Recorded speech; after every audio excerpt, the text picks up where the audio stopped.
దొంగే దొంగొచ్చి దొంగ దొంగ అన్నట్టుంది కేసీఆర్. దొంగతనం చేసింది నువ్వు, తెలంగాణ మీద దోపిడీ చేసింది నువ్వు.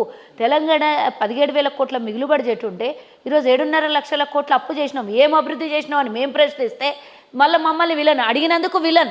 కాళేశ్వరం బొక్క ఇంత పెద్ద బొక్కబడి కాళేశ్వరం అంతా అన్నారం బ్యారేజ్ అన్నీ మునిగిపోయి వంగిపోయి కుంగిపోయి ఇప్పుడు మొన్ననే కదా నేషనల్ అథారిటీ డ్యామ్ వాళ్ళు ఇచ్చారు కదా, అది మొత్తం ఆ సెక్షన్ మొత్తమే తీసేయాలి, కొత్తగా రీమోడల్ కొత్తగా చేయాలి, రెనోవేషన్ చేస్తే పనికిరాదు, తీసేసి కట్టాలి అని చెప్పారు. మరి అది సిగ్గులేదు కదా, ఎందుకో చెప్పలేదు, కాళేశ్వరం మీద కథ చెప్పలేదు.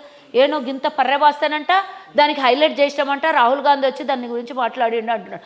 ఇప్పుడు మరి నేషనల్ అథారిటీ డ్యామ్ వాళ్ళు ఇచ్చిన రిపోర్ట్ చదివి చెప్పు మళ్ళా కేసీఆర్కి అడుగుతున్నా. ఫస్ట్ తన అల్లుడిని కథం పట్టించిండు, తర్వాత తన బిడ్డను ఏడో స్థానంలోనే కూర్చోబెట్టిండు. బాప్ బేటేక సభ హోగాయో, తండ్రి కొడుకుల సభ. మరి వాళ్ళు తప్ప అందరూ అంటున్నారు, నేను అన్నది కాదు, మాకు అనవసరం. వాళ్ళ పార్టీ లోపల అంతర్గత వ్యవహారం గురించి ఎక్కువగా మేము మాట్లాడదలుచుకోలేదు. కానీ వాళ్ళు వచ్చి మమ్మల్ని ఏదైనా ప్రశ్నించినప్పుడు, మమ్మల్ని ఎద్దేవా చేసినప్పుడు డెఫినెట్గా మేము కూడా ఇన్వాల్వ్ అయ్యి మాట్లాడతాం.